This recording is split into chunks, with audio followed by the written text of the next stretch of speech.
A historic day for the university as Todd Dykin becomes the 13th president. TV2 has a look at his inauguration. New allegations against former Penn State football coach Jerry Sandusky are surfacing. What Penn State is doing and how Sandusky is responding. And presidential hopeful Elizabeth Warren has released her long-awaited plan to pay for Medicare for all. We break it down for you coming up. Many are rejoicing this weekend ahead of turning those clocks back for daylight savings, but just how beneficial is an extra hour of sleep for your health? Your Friday edition of TV2 starts right now.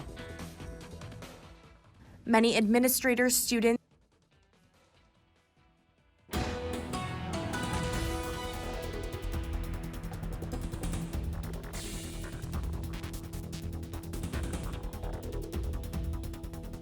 Breaking news from the upcoming presidential election. That's where we begin tonight. Good evening, Kent State and all of Portage County. I'm Maddie Haberberger.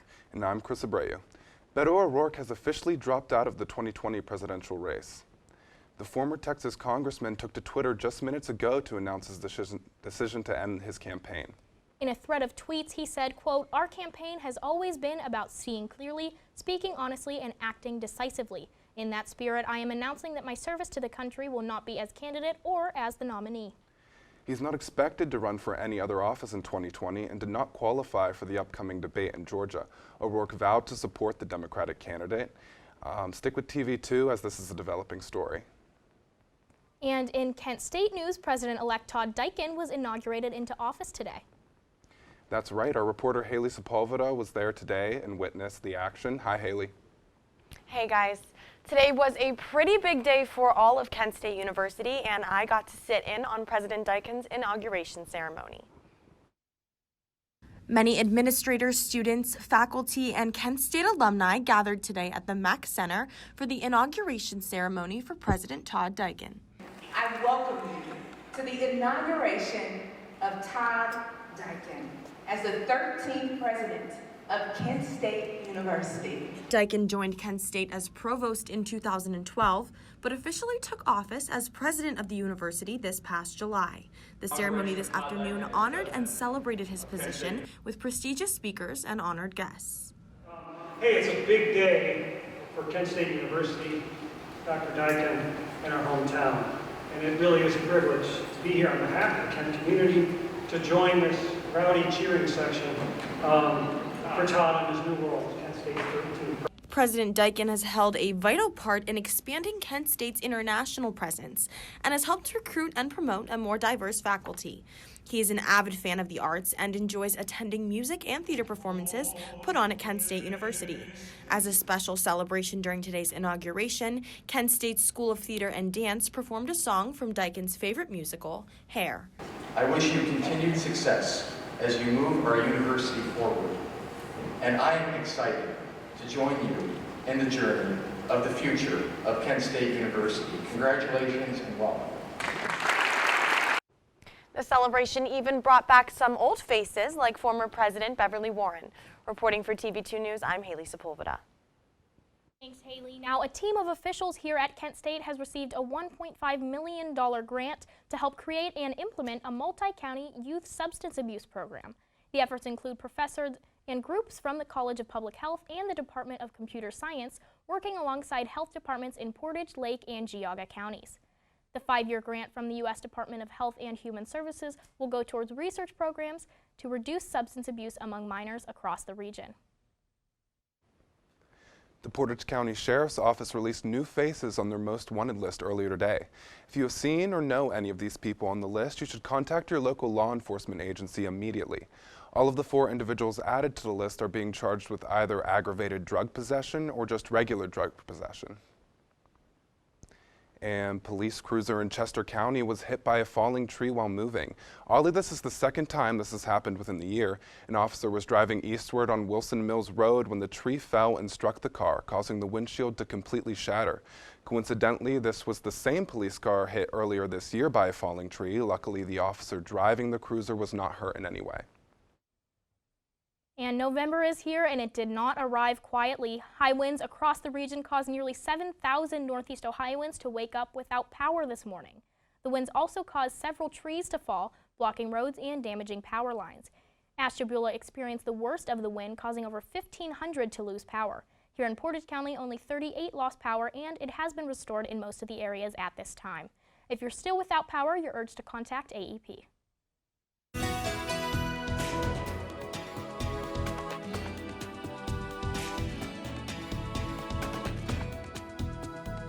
Ever wanted to be a storm chaser? Well, now could be your chance. The Portage County Board of Commissioners and the Office of Homeland Security and Emergency Management are sponsoring a free Skywarn training class. Those who register will learn how to identify and report severe weather to the National Weather Service, who describes Skywarn spotters as, quote, a vital part of their warning system. The class will take place on November 12th at the Maplewood Career Center in Ravenna. Simply show up to earn your certification. Now, Chris, do you think that you would want to become a Skywarner? Me personally, it doesn't sound like something for me, but a perfect candidate would be our weather anchor, Jack Burney. He joins us live outside now. Jack, how's it looking? Live outside where it is a very cold day out here. I kind of want to just get up and do some jumping jacks to get the blood flow and get warmer. Now let's take a look at those temperatures around Northeast Ohio. It is 38 degrees here in Kent, 41 degrees in Cleveland, and 40 down in Worcester. So upper 30s and lower 40s across the board. It is a very cold, winter feeling type of day. Let's take a look at the whole Buckeye State weather-wise. 41 in the Akron area, as I did mention. It is 44 down in Columbus and 47 down in Cincinnati. So it is a little warmer down in the southern part of Ohio, but up here we are really feeling the winter weather. Now let's take a look how it is currently in Kent. It is partly cloudy out here, 38 degrees. It does feel like 34, so if you might want to put on that coat if you are going outside. There are winds coming 5 miles per hour from the west and southwest, and the humidity is 57%. Guys, it is a pretty cold day outside. You might want to break out the hot chocolate, break out the fuzzy PJs, because you're going to need it tonight. It is very cold winter weather out here on the first day in November. Guys, back to you at the desk. Thank you, Jack. The United States added 128,000 jobs during October. This number is especially surprising since the now settled General Motors strike caused several thousand workers to be temporarily unemployed. As of now, the hiring rate still keeps unemployment from trending in the positive. Reports are saying that the job market and economy turned out healthier than expected in the 2 prior months. Ohio police are urging parents to check their kids' Halloween collections after finding 2 razor blades in pieces of candy. Coleraine police, located north of Cincinnati, tweeted a warning to parents about reports of razor blades. Police received 2 complaints about candy from 2 people who knew each other and went trick-or-treating together. The incidents remain under investigation. And authorities in Dayton have seized 20 kilograms of suspected fentanyl, an amount so large that it's referenced as chemical warfare and a weapon of mass destruction. 3 men were arrested on suspicions of narcotics trafficking and now face charges of possession with the intent to distribute and felony possession of a firearm. Along with the fentanyl, agents seized 1,500 grams of suspected methamphetamine, 500 grams of suspected heroin, and over $300,000. The Cleveland police officer charged with raping a woman inside his home had his bond continued earlier today. The former patrol officer Matthew Piter was in Cleveland's municipal court soon after being taken into custody after allegedly strangling and sexually assaulting the victim. Piter is not allowed to contact the victim or carry any weapons until his case is formally resolved. And the 2 teenagers were shot and killed in an abandoned house in Cleveland yesterday evening. Police responded to the situation around 5 p.m. on Durkee Avenue when they found 3 victims with gunshot wounds inside the abandoned house. One of the teens was pronounced dead at the scene, another died from his injuries, and the third is in the hospital in an unknown condition. Police are investigating, saying they believe there is likely to be 2 suspects. And a Toledo man who spent 5 years in prison for the death of his 2-year-old son could be facing new charges. The Ohio Supreme Court ruled that new murder charges against Travis Soto do not amount to double jeopardy. Soto's attorney argued that prosecutors were attempting to punish him twice for the same crime, but court ruled Thursday that double jeopardy doesn't apply because the more serious charges in his first trial were dropped. Still to come on TV2 News, we have all the info on Elizabeth Warren's new Medicare for All plan. Now she wants to implement it. A zoo in Kansas is mourning the loss of one of its most beloved animals. TV2 is back in just 90 seconds.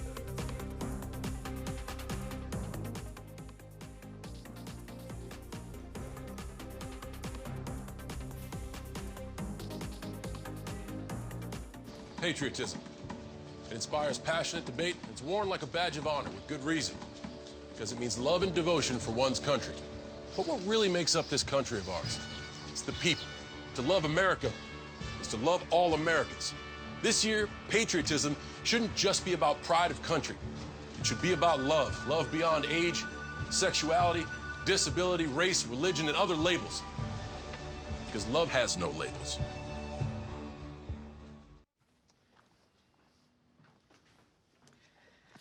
All right, I know this isn't any fun to talk about, but we should. Okay, so who's gonna do what? I'll pack the dead batteries. Great. I'll only put what I don't need into a duffel bag. Perfect. That's totally unhelpful. No problem. Meanwhile, I will try to comfort everyone by speaking in a calm voice. And I'll try to get the generator going without any gas. Oh, let's not forget the cell phones, which probably won't work. Right. And who is going to handle supplies? I can forget to do a list for us. Thanks, pal. Well, I think we couldn't be any less prepared. I'm proud of you guys. Talk to your kids about who to call, where to meet, what to pack. Visit ready.gov/kids for tips and information. Elizabeth Warren released her highly anticipated Medicare for All plan earlier today. Warren says the plan will increase taxes for billionaires, all while not placing a hike on the middle class. Warren promises to fund the program, which is predicted to be $20.5 trillion. She says it will put healthcare spending under $52 trillion in the next decade. Frozen raspberries sold at Aldi grocery stores and Rayleigh's family stores are now being recalled over fears of hepatitis A contamination. Wawona Frozen Foods issued the voluntary recall this afternoon out of, quote, an abundance of caution following a positive test of the virus during a government sampling program. No people have been reported ill as a result of eating the recalled berries. For details on the affected batches, visit the FDA website. And Nestle has also announced a nationwide voluntary recall of their ready-to-bake refrigerated cookie dough for possible rubber contamination. The recall is limited to products with batch numbers that begin with 9189 through 9295. Those who purchase contaminated products are urged to throw them away and call Nestle Consumer Services for a refund. Penn State University is currently investigating new allegations against Jerry Sandusky. An incident report was filed on Tuesday with an alleged victim saying they were sexually assaulted by a known person at university building between June 2000 and September 2010. Currently, Sandusky is scheduled to be resentenced on November 8th. He is currently denying all allegations. Rapper R. Kelly was set to appear in federal court on Wednesday for alleged sexual misconduct with teenage girls, but according to his attorney Stephen Greenberg, he did not appear due to a toenail infection. Greenberg says Kelly is currently in a walking boot and did not want anyone to step on his foot. Kelly will have his next hearing in a string of misconduct allegations on February 13th. Full House actress Lori Loughlin asked a judge to accept a non-guilty plea today in a new charge against her in the college admissions case. Prosecutors added yet another charge known as federal programs bribery. Her other alleged offenses include money laundering conspiracy to commit mail fraud and honest services mail fraud. A former Georgia police officer who killed a mentally ill unarmed black man has been sentenced to 12 years in prison. Robert Olson shot and killed 26-year-old veteran Anthony Hill in March of 2015. He faced up to 35 years in prison and after a week of jury deliberations will serve 12 in custody and 8 on probation. 4 people were shot and killed yesterday in a mass shooting that occurred at a Halloween party in California. The party was held in an Airbnb in the Bay Area city of Orinda, California. Several others were wounded among those dead. The incident happened just before 11 p.m., with many of the attendees being college students. The investigation as to who is responsible is ongoing, with not much information at this time. And sticking with California, 6 different fires are currently burning and more than 200,000 people are under evacuation. The Maria fire began last night and has already spread to more than 11 square miles. The Getty fire is almost 40% contained and most evacuation orders were lifted. Firefighters say 12 homes were destroyed and another 5 damaged. And the Kincaid fire, which burned almost 120 square miles, was 60% contained as of last night. That fire has destroyed at least 133 homes and damaged 47 others.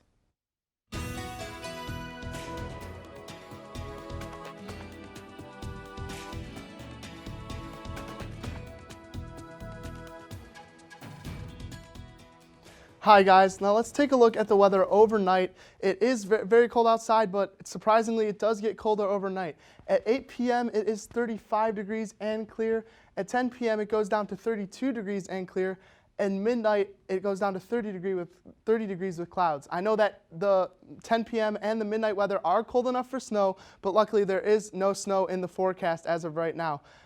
Moving on to the weather tomorrow at noon, it is 44 degrees. It is partly cloudy, and the sun will set at 6:23 p.m. It is a little on the windier side tomorrow with winds coming in from the southwest at 11 miles per hour.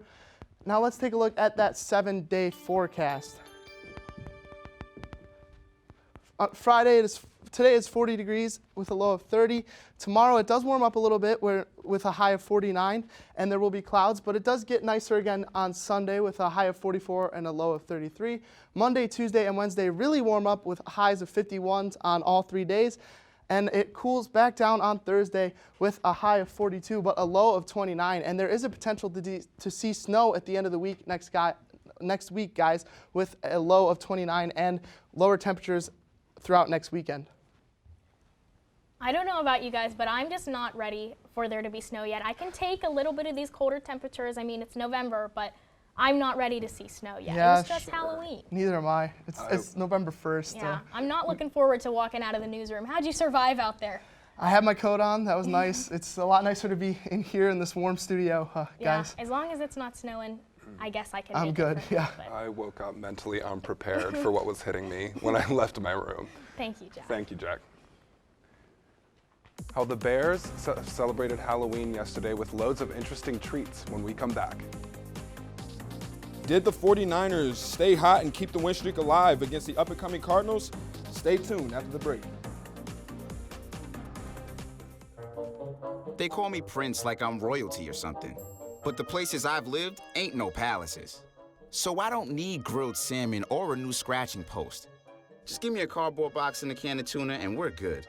You can even change my name. I'm cool being the kitty formerly known as Prince.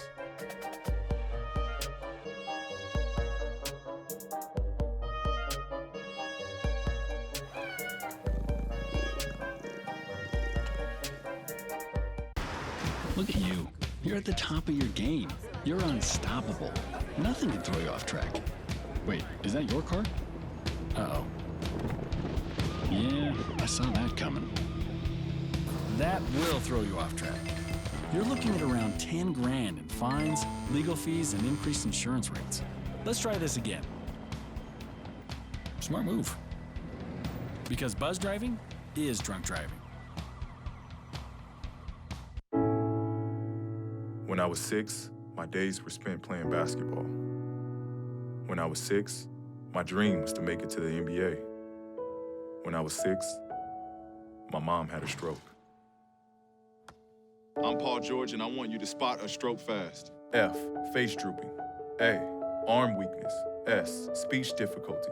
T, time to call 911. Protect the ones you love. Spot a stroke fast. And now, your TV2 Sports Report. Hi, and welcome back, and thanks for being with us. I'm your sports anchor, Philip Grant, and I have the news for you. This year's MAC Coaches preseason poll picked the Golden Flashes to be third in the conference yesterday morning. Plus, senior Philip Whittington was named to the preseason All-MAC East team, and the Flashes will return 6 players in total, including 3 starters in Whittington, Antonio Williams, and C.J. Williamson. Other key returners include Danny Pippen, Mitch Peterson, and Anthony Roberts, who was a sophomore and earned All-MAC freshman team honors last year. And on the professional news, the Dallas Cowboys helped uplift the spirits of the community by delivering lunches to a local school who was unfortunately devastated with a tornado. Dallas Cowboys players will be back on the field soon enough. And we'll put the rest here. We'll do like 2 or 3 up here.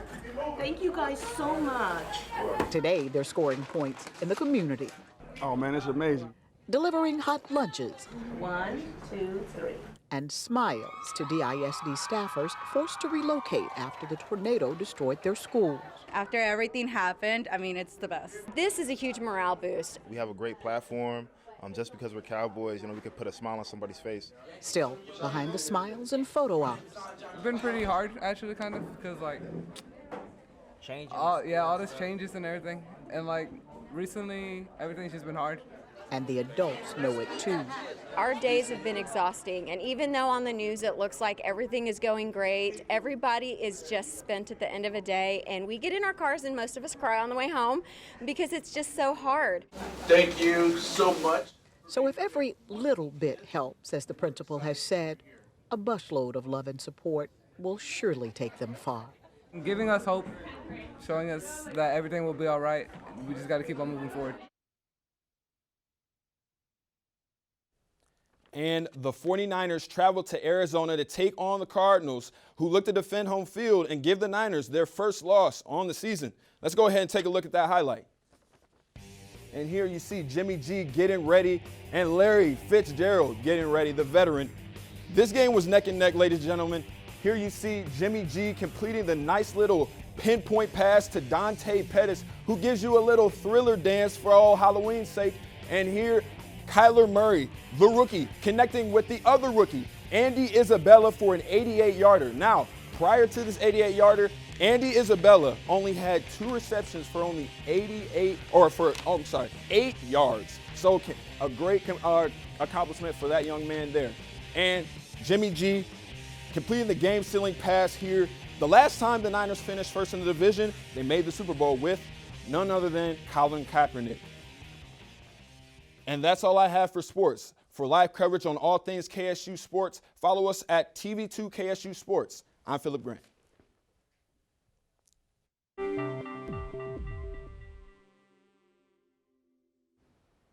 All meat lovers step aside because it is World Vegan Day. Veganism is a way of living that has grown in popularity over the past couple years. A lot of people do not understand that being a vegan is a lot more than food. It also is about using organic or cruelty-free products. So if you were planning on eating a burger tonight, maybe try salad instead for the holiday. And Facebook has announced the launch of a brand new tool meant to help users with their health tests and screenings. The tool uses your age and sex to recommend what preventative health screenings may be in your interest. The new system focuses on cardiovascular health, cancer screenings, and the seasonal flu. Facebook paved the way with national health organizations such as the American Cancer Society and the American Heart Association to make this happen. A new study published in Science magazine shows that the measles virus can cause immune amnesia and make carriers more susceptible to other illnesses. The virus essentially erases the body's immune memory, destroying antibodies needed to fight against illnesses subjects previously were immune against. Measles cases are soaring worldwide, accounting for the death of over 100,000 people in 2017. And new research shows that more middle-aged Black adults are dying due to opioid overdoses. The CDC reports that Black adults saw the largest increase in opioid deaths, although nearly all racial and ethnic groups saw significant increases in overdose rates from 2015 to 2017. Synthetic opioids accounted for nearly 60% of 48,000 opioid deaths in 2017. Scientists in the National Institute of Allergy are testing infectious diseases on people by infecting them with the disease. And there is an experimental site right here in Ohio at the Cincinnati Children's Hospital Medical Center. If you sign up for the trial, you can be paid up to $3,300. Results of the study are set to be released on May 20th. Bears in Chicago Zoo celebrated Halloween in style. See the adorably spooky video when we come back.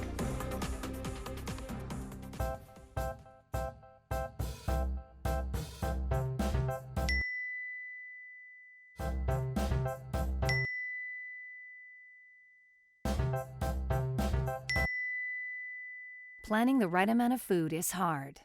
The Guestimator makes it easy. Just tell it who's coming and what's for dinner. Then it tells you how much to make. And yes, it even plans for leftovers. Try it at SaveTheFood.com.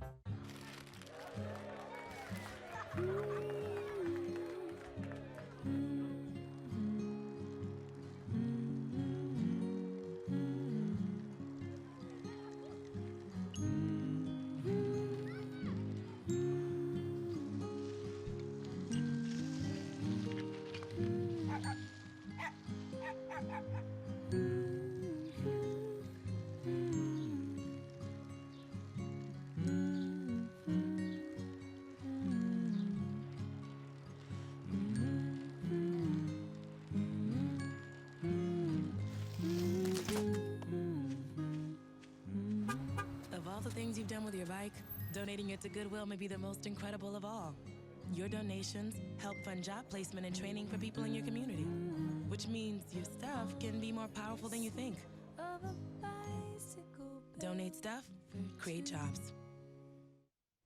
Welcome back. Now, I don't know about you, but I've been counting the days until daylight saving times ends. Our lucky day is finally here, as clocks will fall back an hour from Saturday into Sunday this weekend. As much as we look forward to gaining that hour of sleep, it could actually affect your sleep patterns for up to a week after. But gaining that hour decreases the risk of heart attack by 21%. Halloween has just passed, but bears at the Brookfield Zoo in Chicago were celebrating yesterday with some trick-or-treating, or rather, just some treating. The bears were given pumpkins full of berries, fish, and biscuits as a special Halloween present. Now zoo workers say they don't get those treats all the time, but they hope this will give the animals a physical and mental boost as cold weather arrives. And Wright Park Zoo in Kansas has lost one of its most beloved animals this week. Vern, the capuchin monkey, was found unresponsive in his habitat on Tuesday and was pronounced dead soon thereafter. Vern was injured back in September when someone broke into his habitat and tried to steal his baby son. He underwent several surgeries to repair broken bones, but unfortunately passed away at the age of 32. Now that's just heartbreaking to me, as I would always see Vern on social media. He was so cute. And that's so sad that he had to go defending his little baby son. Especially because it was defending his little baby son. That's what gets me. That breaks my heart, that he was just trying to defend him. But Vern such a shame. fought till the end, though. Yeah, but those bears, though, that was cute for them. Yeah. I can't believe that it's getting so cold already. Daylight saving time's here. It's November 1st. That's just ridiculous. Thank goodness. So how's the weather It looks looking? like Christmas came early for him. Yeah. Is November going to be as freezing as the forecast says it is? Well, let's take a look at that forecast. It is going to get colder this week. We are looking towards that cooler fall weather and into that winter weather even. It does heat up Monday, Tuesday, and Wednesday of next week with highs of 51s all 3 days, but then it does cool down near the end of the week Thursday with a low of 29. So we should expect the weather to get cooler as the week continues. Guys? Thanks, Jack. And tomorrow is our 3rd annual Extra Life live stream. Be sure to tune in on Saturday for our 14-hour telethon benefiting Akron Children's Hospital. Catch the cast and crew of TV2 playing board games and video games to raise money that the Children's Miracle Network will use to help kids across Northeast Ohio. And that is our report for this Friday evening. Thank you so much for joining us. You can always find the latest headlines and breaking news on Kent Wired. Be sure to tune in all day tomorrow for our Extra Life stream. I'm Chris Abreu. And I'm Maddie Haberberger. For all of us here at Portage County's TV2 News, have a wonderful weekend and enjoy that extra hour of sleep.